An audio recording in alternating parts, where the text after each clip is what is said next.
Assalamualaikum warahmatullahi wabarakatuh.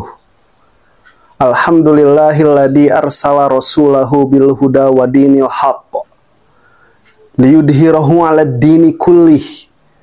Asyhadu an la ilaha illallah wahdahu la syarikalah fi dzatihi wa fi'lihi. Wa asyhadu anna Muhammadan abduhu wa rasuluhu al-muqtafa fi ilmi. Allahumma salli wa sallim ala sayyidina Muhammad wa ala alihi wa sahbihi ajmain. Amma ba'du. Sahabat BTP rahimakumullah, alhamdulillah yang dengan kalimah ini hanya kepadanya kita memuji dan bersyukur atas segala nikmatnya yang tidak akan pernah bisa dihitung. Dan juga hamdan wa syukron lillah, kita masih dipertemukan kembali dalam channel kesayangan kita BITP. Pada 1500 tahun yang lalu telah lahir seorang bayi yang beda dari bayi biasanya, yang ternyata bayi itu kemudian akan Allah pilih sebagai nabi dan rasulnya yang terakhir. Dan selanjutnya akan membawa perubahan dalam peradaban manusia, menyempurnakan nubuah dan risalah yang Allah berikan kepada para nabi dan para rasul sebelumnya. A'udzu billahi minasyaitonir rajim. Bismillahirrahmanirrahim. Laqad kana lakum fi rasulillahi uswatun hasanatul liman kana yarjullaha wal yaumal akhir. Wal yaumal akhir wa dzakarallaha katsira. Sesungguhnya telah ada pada diri Rasulullah itu suri teladan yang baik bagimu, yaitu bagi orang yang mengharap rahmat Allah dan kedatangan hari kiamat, dan dia banyak mengingat Allah. Quran Surah Al-Ahzab ayat 21. Sahabat BITP rahimakumullah, Allah mengutus Muhammad sebagai nabi dan rasul supaya menjadi rahmat bagi seluruh alam, menjadi suri tauladan, contoh atau figur yang baik bagi kita semua. Beliau bukan hanya contoh yang sempurna dalam berakhlak saja, namun beliau juga contoh yang baik dalam kepemimpinan. Sehingga layak kita menduplikasi kepemimpinan beliau di tengah krisis kepemimpinan yang belakangan ini sedang ramai diperbutkan, yang ternyata dari satu rezim ke rezim berikutnya relatif tidak ada perubahan bagi bangsa dan negara ke arah yang lebih baik. Sahabat BITP rahimakumullah, model kepemimpinan Rasulullah memang amat sangat luar biasa, dengan 4 pilar utama dalam formulasi yang saya urutkan sebagai PAS, yakni patonah, amanah, siddiq, dan tabligh. Dari rumusan tersebut ternyata sudah banyak ahli sosial, politik, budaya, serta pakar teori kepemimpinan yang mengambil atau memetik makna serta manfaat dari 4 pilar leadership Nabi tersebut. Hanya saja banyak yang tidak mengakuinya dengan beragam alasan. Padahal saya yakin formula inilah yang menjadi cikal bakal teori kepemimpinan ala Nabi.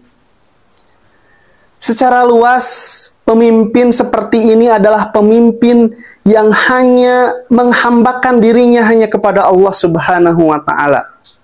Dan sifat-sifat kepemimpinan seperti ini hanya bisa kita pelajari serta teladani dari kisah-kisah Nabi dan para sahabat. Al-Quran sebagai pedoman telah memberikan gambaran bagaimana kepemimpinan Rasulullah Shallallahu Alaihi Wasallam. Satu di antaranya dalam Al-Quran surat Al-Imran ayat 110. A'udzu billahi minasyaitonir rajim. Bismillahirrahmanirrahim. Kuntum khaira ummatin ukhrijat lin-nasi ta'muruna bil ma'ruf wa tanhauna 'anil munkar wa tu'minuna billah. Walau amana ahlul kitabi lakana khairal lahum minhumul mu'minuna wa aktsaruhumul fasikun. Kamu adalah umat yang terbaik yang dilahirkan untuk manusia, menyuruh kepada yang ma'ruf dan mencegah dari yang munkar, dan beriman kepada Allah. Sekiranya ahli kita beriman, tentulah itu lebih baik bagi mereka. Di antara mereka ada yang beriman, dan kebanyakan mereka adalah orang-orang fasik. Sahabat BITP rahimakumullah, dari ayat tersebut ada 3 misi utama yang harus dilakukan oleh pemimpin yang mengikuti kepada kepemimpinan ala Rasulullah. Yang pertama, ditandai dengan kalimah ta'muruna bil ma'ruf, yaitu menyuruh kepada yang baik. Inilah yang kita sebut sebagai misi humanisasi dengan tujuan memanusiakan manusia. Artinya kepemimpinan Nabi mampu mengarahkan manusia agar bisa menjalin hubungan baik dengan orang lain, menumbuhkan sikap simpati, empati, dan toleransi.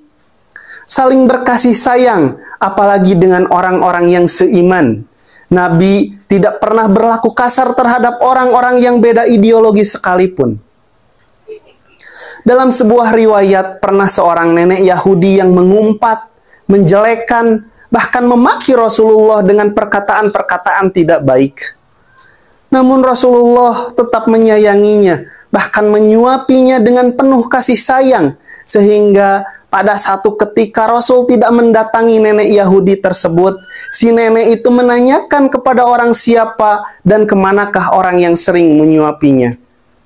Dan ketika ada yang memberitahu bahwa yang sering datang dan menyuapinya itu adalah Rasulullah, nenek tersebut pun menangis. Ternyata orang yang selama ini ia jelek-jelekan begitu memiliki akhlak yang sempurna, membalas kejahatannya dengan kebaikan.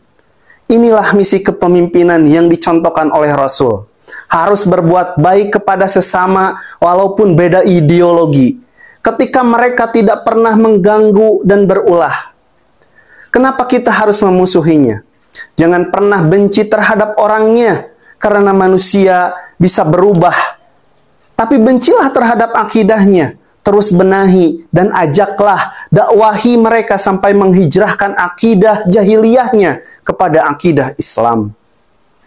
Kedua adalah tanhauna anil munkar, yaitu upaya sekuat tenaga untuk mencegah manusia dari perbuatan yang buruk atau yang disebut sebagai misi liberasi atau pembebasan manusia.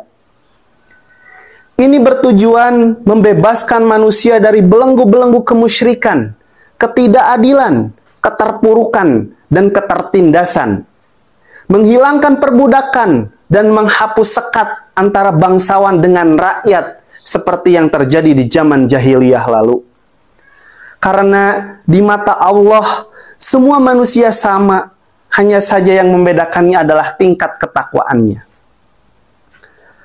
Belenggu-belenggu yang menyelimuti manusia memang beragam, baik yang bersifat fisik material ataupun berupa non-fisik. Sehingga misi tugas kepemimpinan inilah yang harus bisa mengarahkan, memahamkan, menyadarkan terkait eksistensi manusia di dunia ini, menunjukkan orientasi hidup yang sesungguhnya dan unsur hakiki dirinya, sehingga manusia mampu hidup sesuai kehendak Sang Pencipta kehidupan. Sahabat BITP rahimakumullah, yang ketiga, misi kepemimpinan ala Nabi sebagaimana dalam ayat tersebut, dan ini adalah misi yang paling utama, adalah mendorong manusia agar beriman kepada Allah Subhanahu wa Ta'ala atau tu'minuna billah. Kita sebut misi ini adalah misi transendensi, dengan tujuan menghidupkan kesadaran ilahiyah yang dapat menggerakkan ketulusan dan keikhlasan hati dalam hal apapun, termasuk dalam hal ibadah sebagai misi utama dalam kehidupan ini. Karena hanya Allah lah yang layak kita jadikan tempat bergantung, berlindung, dan bernaung. Dengan kecerdasan transenden inilah yang menjadikan manusia bertauhid, dengan ia menjadikan Allah sebagai satu-satunya zat yang memiliki otoritas dan legalitas penuh yang berhak mengatur manusia. Raja yang menguasai manusia, dan tujuan dalam melaksanakan penghambaan sebagai tujuan Allah menciptakan manusia. Khalaqtuka lil ibadah. Sahabat BITP rahimakumullah, kembali kepada bahasan awal, kata pas ini dalam bahasa Inggris mengandung arti cepat. Sehingga jika kita hubungkan dengan formulasi pas dalam kepemimpinan ala Nabi, ini akan berdampak dengan cepat dan membawa perubahan bagi umat manusia ke arah yang lebih baik. Jika kita bedah satu persatu, formulasi pas ini adalah sebagai berikut. Yang pertama adalah F, untuk inisial dari patonah yang berarti cerdas. Artinya, pemimpin itu harus cerdas, bukan sekedar pintar. Cerdas artinya mampu mengimplementasikan kepintaran ilmunya ke dalam tindakan nyata yang maslahat sesuai dengan definisi iman itu sendiri. Al-imanu huwa tasdikun bil qalbi, iqrarun bil lisan, dan amalun bil arkan. Iman tidak cukup dengan meyakini dengan hati dan diucapkan dengan lisan saja, akan tetapi mesti dibuktikan dengan amal perbuatan.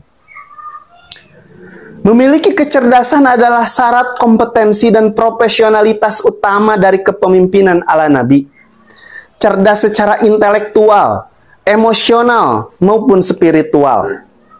Cerdas akan melahirkan inovasi dan kreativitas, rasa optimis, dan menciptakan peluang untuk kemajuan bangsa dan negara. Yang kedua adalah A atau inisial dari amanah. Kepemimpinan ala Nabi haruslah memiliki karakter amanah, mampu menghadirkan nilai-nilai akuntabilitas, menyampaikan apa yang menjadi hak orang lain dalam melaksanakan tugas kepemimpinannya. Amanah juga adalah sifat pemimpin yang senantiasa menjaga mandat kepercayaan yang diberikan oleh rakyat atau konstituen. Barang siapa menjaga amanah, maka sesungguhnya mereka akan menjadi pemimpin yang membawa keberkahan. Yang ketiga, S atau sidik, artinya jujur dalam segala kondisi. Kejujuran itu ibarat mata uang yang berlaku di mana-mana. Jadi dengan kejujuran, seorang pemimpin akan memiliki modal moral sekaligus modal sosial untuk ikut membangun sebuah bangsa yang beradab. Seorang pemimpin yang sidik tidak akan melakukan tindakan korupsi, kolusi, apalagi nepotisme.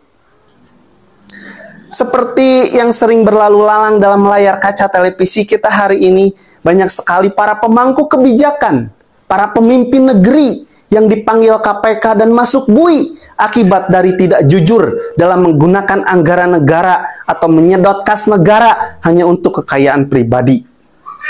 Hal inilah yang diwanti-wanti oleh Rasul, jangan pernah menyerahkan tugas kepada seorang yang tidak ahli di bidangnya. Sehingga yang dirugikan bukan hanya satu atau dua orang, tapi seluruh rakyat yang akan menanggung akibatnya. Sehingga perilaku pemimpin yang sidik adalah mereka yang selalu mendasarkan sikap kepemimpinannya pada nilai-nilai transendental kepada Allah Subhanahu wa Ta'ala, menjunjung esensi kebenaran ilahiyah yang diyakininya, jujur dan tulus, adil, serta menghormati kebenaran yang diyakini pihak lain yang mungkin berbeda dengan keyakinannya. Tidak merasa diri yang paling benar, selalu menghadirkan Allah dalam setiap tindakan dan merasa takut kepadanya supaya tidak salah dalam menjalankan amanahnya sebagai pemimpin rakyat. Selanjutnya adalah karakter yang keempat, yaitu T atau tabligh. Kepemimpinan ala Nabi menuntut kemampuan transparansi dan komunikasi yang efektif. Seorang pemimpin harus pandai menyampaikan sesuatu yang mudah dicerna rakyatnya. Strategi diplomasinya harus jelas disampaikan, harus runut serta sistematis agar rakyat tidak dibuat bingung karenanya. Termasuk jika harus memutuskan sesuatu. Teladan kepemimpinan inilah yang diwariskan para nabi, telah dilakukan dengan cara yang paling elegan dan disempurnakan oleh Islam. Sahabat BITP rahimakumullah, dalam Islam kekuasaan tidak dikelola dengan cara monarkis, tidak dengan teokratis, bukan pula dengan cara demokrasi liberal dan absolut. Kekuasaan tetap bersumber dari umat, tetapi kedaulatan tertinggi tetap berada di tangan Allah Rabbul Izzati. Kekuasaan seperti ini disebut oleh Abul A'la al-Maududi sebagai kekuasaan teodemokrasi yang dibangun di atas prinsip al-musawah atau egalitarisme dan keadilan, mengedepankan tauhid serta menolak segala bentuk feodalisme dan kesewenang-wenangan. Yang perlu disadari semua pihak saat ini adalah memahami bahwa kepemimpinan itu adalah amanah, titipan dari Allah Ta'ala, bukan sesuatu yang diperoleh dengan meminta-minta, apalagi dikejar atau diperbutkan. Kepemimpinan niscaya akan melahirkan kekuasaan dan wewenang yang manfaatnya semata-mata untuk memudahkan dalam menjalankan tanggung jawab melayani rakyat. Semakin tinggi kekuasaan seseorang, sejatinya semakin meningkatkan pelayanan pemimpin kepada rakyatnya, seperti halnya dicontohkan Khalifah Umar bin Khattab. Bukan sebaliknya, jabatan atau tampuk kepemimpinan digunakan sebagai peluang untuk memperkaya diri, bertindak zalim, dan sewenang-wenang. Yang wajib disadari adalah balasan dan upah seorang pemimpin sesungguhnya hanya dari Allah Ta'ala di akhirat kelak, bukan kekayaan dan kemewahan di dunia. Inilah ciri pola kepemimpinan yang ideal. Pola demikian diharapkan tidak sekedar jargon normatif, melainkan aksi implikatif sehingga berdampak signifikan bagi keadilan dan kemakmuran masyarakat. Dalam kaitan jabatan yang disandang, ada kisah teladan Nabi yang menyuratkan betapa umat ini jangan main-main dengan amanah. Malah hamba Allah yang soleh meratapi amanah itu sebagai musibah, karena tak mudah mempertanggungjawabkannya kelak di yaumil akhir.